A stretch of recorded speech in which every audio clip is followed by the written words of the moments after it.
How to get top 100 rank in 6 month. खुद की तो 112 रैंक है और हमको बता रहे हैं कि आप टॉप 100 रैंक में कैसे आएंगे। तो 100 में 100 मार्क्स गेट में कभी नहीं आए हैं अभी तक के इतिहास में। एक एक सेकंड बहुत वैल्यूएबल होते हैं गेट के एग्जाम में।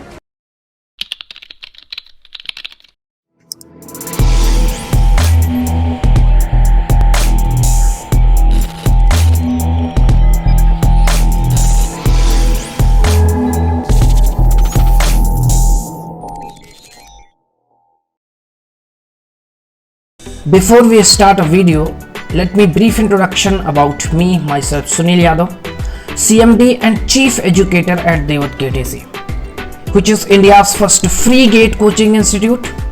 Having 4+ years teaching experience, I have secured All India rank 112 in GATE 2020.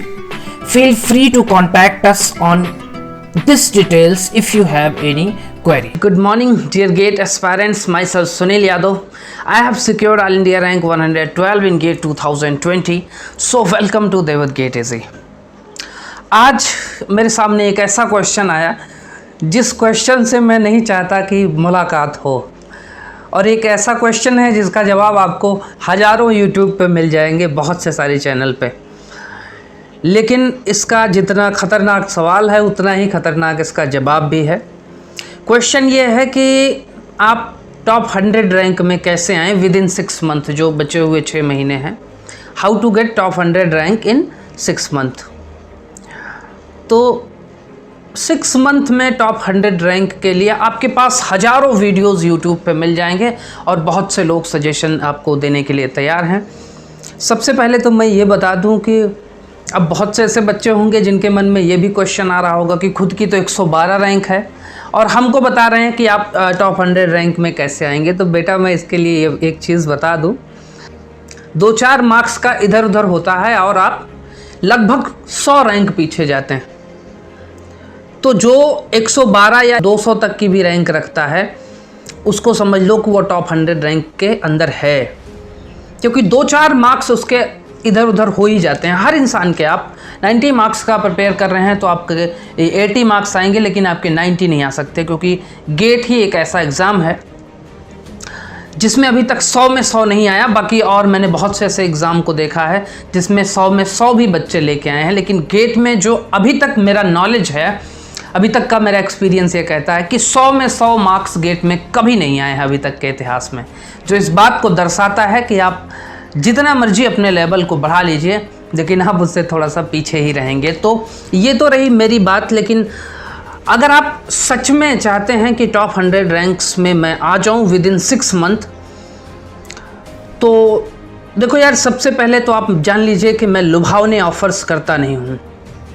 ऐसा नहीं है कि आपको मैं बहुत अच्छे ऑफ़र्स दिखाऊं। बहुत सी कोचिंगें हैं जो ये करती हैं, आप वहाँ जाके पढ़ सकते हैं, मुझे कोई दिक्कत नहीं है कि वो आपको बता रही हैं कि 2 महीने में आप टॉप 100 रैंक में आ जाएंगे, आप 1 महीने में टॉप 100 रैंक में आ जाएंगे। तो उनसे सीख लीजिए, हो सकता है आपकी टॉप 100 रैंक आ जाए। मैं प्रैक्टिकल बात करता हूँ और प्रैक्टिकल चीज़ों पे ही मुझे भरोसा होता है, क्योंकि लोग आपको ये बताने वाले होंगे कि 1 साल में वो उन्होंने टॉप 1 रैंक अचीव की, लेकिन कहीं ना कहीं उसी दौर से मैं भी गुजरा हूँ और मैंने उस रैंक 1 के सपने को पूरा करने के लिए 6 साल लगा दिए, फिर भी मैं 112 रैंक तक पहुँचा। तो कारण क्या रहा था उसके लिए जो मेरा अपना खुद का एक्सपीरियंस कहता है कि कारण ये है कि आप इस समय किस पोजीशन पे हैं वो बहुत मैटर करता है गेट एग्ज़ाम में। देखिए, ऐसा नहीं है कि लोग 2 महीने पढ़ के भी टॉप 1 रैंक ला सकते हैं, 100 की तो बात ही जाने दीजिए, लेकिन उस 2 महीने के पहले उनका लेवल क्या था ये बहुत मैटर करता है। भाई, हो सकता है वो स्टूडेंट पिछली बार टॉप 100 रैंक में रहा हो और उसने अपनी कहीं जॉब करना स्टार्ट कर दिया हो, और उसके बाद उसके पास जब 2 महीने बचे तो उसने सोचा कि नहीं यार, इस बार फिर से गेट का एग्ज़ाम दे देते हैं। तो वो भाई फाइनली क्या बोलेगा, मैंने 2 महीने पढ़ने के बाद ये रैंक 1 अचीव की है, वो तो यही बोलेगा ना। लेकिन उसके पीछे की कहानी क्या है, इस बात को समझना बेहद ज़रूरी है। तो सबसे पहले आपको अपनी पोजीशंस पता होनी चाहिए और आप किस लेवल पे हैं इसके लिए भी मैंने एक वीडियो बनाया हुआ था, मैं आपको सजेस्ट कर दूंगा कि वो वीडियो जाके आप देख लीजिएगा कि आप किस लेवल पे हैं। जब आप अपने लेवल को प्रिडिक्ट कर लें तो उसके बाद आपको डिफाइन करने में मुश्किल नहीं होगा कि आप टॉप 100 रैंक या टॉप 500 रैंक या टॉप 10 रैंक या रैंक 1 ला सकते हैं कि नहीं ला सकते। चलिए, फिर भी अगर आपका ये सवाल है तो मैं इसका जवाब दे देता हूं कि कैसे। अगर आप ये कहते हैं कि नहीं सर आप बता दीजिए, आप जो बताएंगे मैं वो करने के लिए तैयार हूं, और अगर मैं भी ये कह रहा हूं कि अगर जो मैं कह रहा हूं अगर आप वो करने के लिए तैयार हैं और अगर आप कर सकते हैं 6 महीने में, तो definitely you will get top 100 rank. तो सवाल ये है कि क्या आपने अभी तक गेट का जो प्रीवियस ईयर के क्वेश्चंस हैं उसको कम से कम 5-6 बार रिवाइज कर लिया है, और अगर नहीं किया है तो करना शुरू कर दीजिए। प्रीवियस ईयर के क्वेश्चंस ये बताते हैं आपको कि गेट का पैटर्न कैसा होने वाला है या कैसा आता है एक्चुअल में, उस किस पैटर्न पे गेट पूछता है, एग्जाम बनाता है अपना। तो प्रीवियस ईयर के क्वेश्चंस बस इतने सफिशिएंट होते हैं। और अगर कोई बच्चा सिर्फ प्रीवियस ईयर के क्वेश्चंस को सॉल्व करता है तो मैंने पिछले कई वीडियोस में बताया हुआ है कि वो आराम से गेट क्वालिफाइड हो सकता है, आराम से, ईजिली। मैं लिख के दे सकता हूँ इस बात को। आने वाला चाहे जो गेट का एग्जाम होगा उसमें प्रीवियस ईयर के क्वेश्चन से रिलेटेड आपको 40 या 45 मार्क्स के आराम से क्वेश्चन आएंगे, 100% आएंगे। अब अगर आपने प्रीवियस ईयर के क्वेश्चंस को नहीं किया है, अब 6 महीने की स्ट्रेटजी समझ लीजिए। अगर आपने अभी तक कुछ नहीं किया है तो आपको सबसे पहले अगस्त के पहले तक आपको प्रीवियस ईयर के क्वेश्चंस को 2-3 बार कम से कम 3 बार कम से कम रिवाइज कर लेना होगा, ताकि जब आप एग्जाम में बैठें तो आपको जैसे प्रीवियस ईयर से रिलेटेड कोई भी क्वेश्चंस आए तो आपको तुरंत दिमाग में क्लिक हो जाना चाहिए। इसके लिए कम से कम बच्चे 5-6 बार रिवाइज करते हैं, लेकिन विद इन 6 मंथ की स्ट्रेटजी ये होनी चाहिए कि अगस्त से पहले, मतलब आप अगस्त को भी इंक्लूड कर सकते हैं, जून ये लास्ट होने वाला है, जुलाई अगस्त 2 महीने में आपको प्रीवियस ईयर के अपने पूरे सिलेबस के 2 या 3 बार कम से कम रिवाइज हो जाने चाहिए क्वेश्चंस। उसके बाद आप क्या करेंगे, अगर ये क्वेश्चन सॉल्व हो जाएंगे तो इसके बाद आपके लिए आसान हो जाएंगे टेस्ट सीरीज के भी क्वेश्चन सॉल्व करना। तो कम से कम आप 3 टेस्ट सीरीज, कम से कम 2 paid test series, 1 free test series, कम से कम 3 टेस्ट सीरीज को आप लिखना शुरू करेंगे। और अगस्त के लास्ट तक हर हाल में आपको टेस्ट सीरीज लिखना स्टार्ट कर देना होगा। और अगर आप टेस्ट सीरीज को लिखना शुरू कर चुके हैं तो आपको वो टेस्ट सीरीज के क्वेश्चन सॉल्व कैसे होंगे, कैसा पता चलेगा, उसके लिए आपने बैकअप बना रखा था प्रीवियस ईयर के क्वेश्चंस को। अगर आप प्रीवियस ईयर के क्वेश्चंस को सॉल्व कर लेते हैं तो आपको आने वाली टेस्ट सीरीज या फिर ESE इंजीनियरिंग सर्विसेज एग्जामिनेशन के भी क्वेश्चंस आपको सॉल्व करने होंगे। आपको प्रीवियस ईयर के ये इंजीनियरिंग सर्विसेज के क्वेश्चंस आप उठा लीजिए और प्रीवियस ईयर के सारे क्वेश्चंस को आप सॉल्व कर दीजिए। बहुत ज़्यादा डिफरेंस नहीं होता, थोड़ा बहुत सिलेबस में 19-20 होता है, लेकिन बहुत ज़्यादा डिफरेंस नहीं होता। वो आपको एडवांटेज देता है आगे बढ़ने के लिए। गेट में आजकल का थोड़ा सा ट्रेंड भी है, मैं आपको बताऊं, कुछ पिछले 4-5 सालों के अगर आप क्वेश्चंस को उठा लेंगे तो वो कहीं ना कहीं ESE से भी क्वेश्चंस को वो उठा लेते हैं। तो आपको क्या करना है कि आपको अगस्त तक प्रीवियस ईयर के गेट के क्वेश्चंस को सॉल्व कर लेना है और उसके बाद आपको टेस्ट सीरीज लिखनी शुरू कर देनी है, कम से कम 3 टेस्ट सीरीज। वैसे ही जैसे उस टेस्ट सीरीज में टाइमिंग है, जैसे उसने बताया कि भाई मान लो कि सितंबर में 5 सितंबर को ये फुल लेंथ टेस्ट होना है फॉर एग्जांपल, तो आपको उसी को 5 सितंबर को ही उस फुल लेंथ टेस्ट को देना है। यही बेस्ट स्ट्रेटजी होती है, क्योंकि उसी हिसाब से वो टेस्ट सीरीज डिज़ाइन करते हैं। कुछ स्टैंडर्ड टेस्ट सीरीज जो हैं वो उसी हिसाब से डिज़ाइन करते हैं। मैं आपको सजेस्ट करूंगा, जो मेरा एक्सपीरियंस है, कि बहुत टफ टेस्ट सीरीज के चक्कर में मत पड़िएगा, नहीं तो आपके कॉन्फिडेंस भी लूज़ हो जाएंगे। लेकिन अगर आप कर सकते हैं तो दैट्स वेरी गुड यार।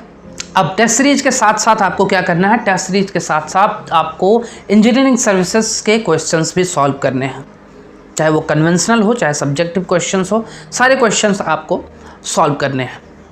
ठीक है, ये काम आपका चलना चाहिए। I hope so. जो टेस्ट सीरीज का सिस्टम है वो दिसंबर या आई थिंक नवंबर-अक्टूबर तक या नवंबर तक आप ले सकते हैं, क्योंकि 2 महीने जब बचते हैं तो फिर आपके फुल लेंथ टेस्ट शुरू हो जाते हैं। फुल लेंथ का मतलब ये हुआ कि आपके सारे सब्जेक्ट फिर एक ही टेस्ट में होंगे। शुरुआत में टेस्ट सीरीज कैसे होती है, सब्जेक्ट वाइज, पहले एक सब्जेक्ट मैथमेटिक्स, फिर स्ट्रेंथ ऑफ मटेरियल, फिर फ्लूइड मैकेनिक्स, फिर इंडस्ट्रियल इंजीनियरिंग, मतलब जो जो सब्जेक्ट आपके होते जा रहे हैं आप उस सब्जेक्ट के टेस्ट सीरीज देते जाइए। उसके बाद फिर कुछ ऐसे टेस्ट होते हैं जो कैस्केडिंग टाइप के होते हैं, मतलब 2-3 सब्जेक्ट का कम्बिनेशन का एक टेस्ट हो गया, फिर 2-3 सब्जेक्ट का कम्बिनेशन का एक टेस्ट हो गया। वो सारी चीज़ें आपको टेस्ट सीरीज में मिलेंगी, इतना चिंता करने की आवश्यकता नहीं है।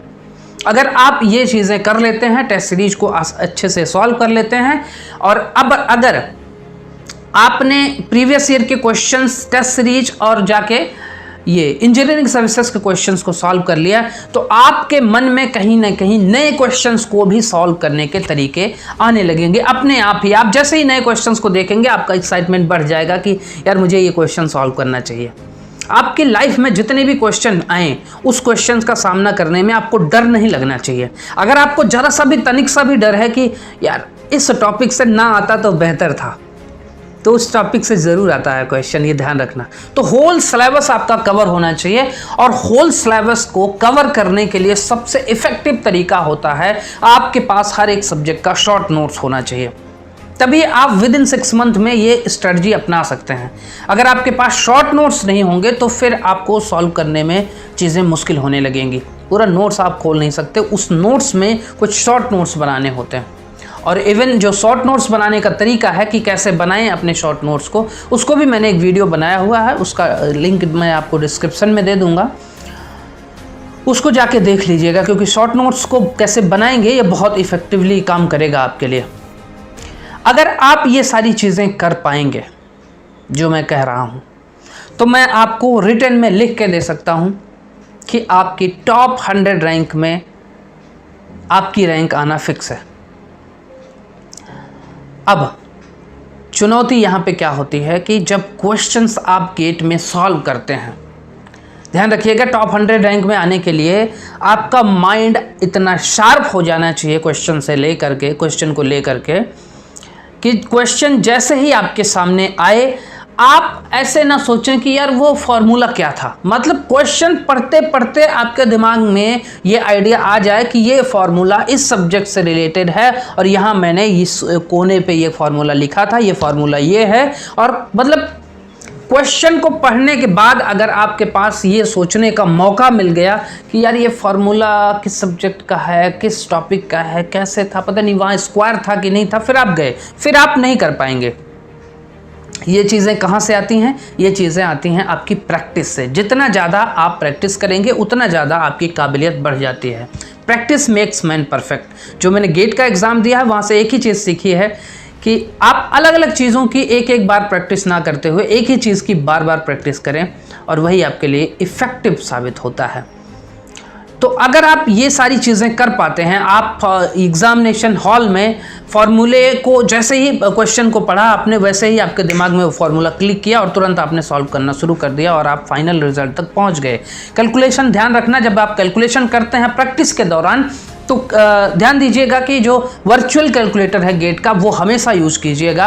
अगर वो आप लैपटॉप से कर पा रहे हैं तो दैट्स वेरी गुड। अगर आप लैपटॉप से नहीं कर पा रहे हैं तो प्ले स्टोर में इसका लिंक आपको मिल जाता है वर्चुअल कैलकुलेटर का, आप वहाँ से डाउनलोड करके हमेशा इसी कैलकुलेटर का यूज़ किया कीजिए। अपने कॉलेज वाला कैलकुलेटर मत यूज़ कीजिए, क्योंकि वहाँ पर ये सब चीज़ें मिलने वाली नहीं हैं।